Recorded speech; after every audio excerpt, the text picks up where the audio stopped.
Otto has never been scared of Russell. In the beginning, it was more me and his father who was a bit scared that maybe Russell could hurt Otto or vice versa, because he's only 2 years old. He doesn't know the effects of his actions.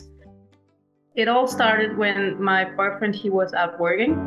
He works outside all day. And one day he noticed this little crow sitting right next to him.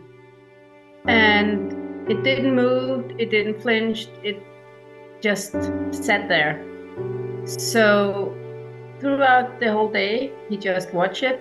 And at the end of the day, he still hasn't moved. And he walked up to him and tried to pick him up. And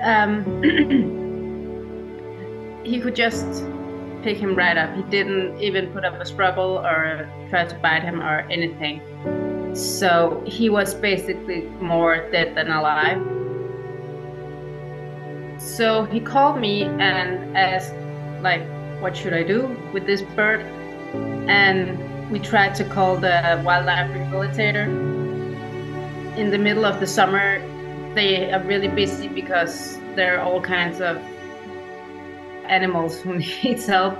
And so they told us that he had probably been abandoned and that we should let nature take its course.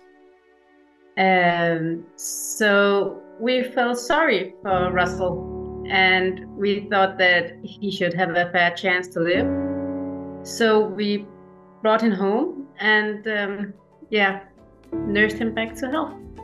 I tried my best to keep the kids away from Russell, but there was just this immediate attraction between them. They were like drawn to each other. So Otto would walk straight up to Russell and, try to look in his eyes and try to interact him to play with him. And Russell would just sit there and watch him and kind of try to figure out what he wants him to do. And Otto would go and pet him and, lift him up, and Russell will just, let him do it.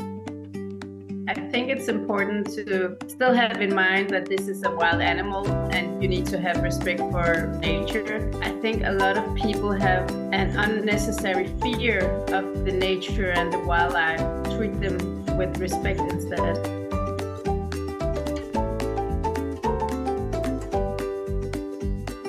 I see him as a good friend that likes to hang out.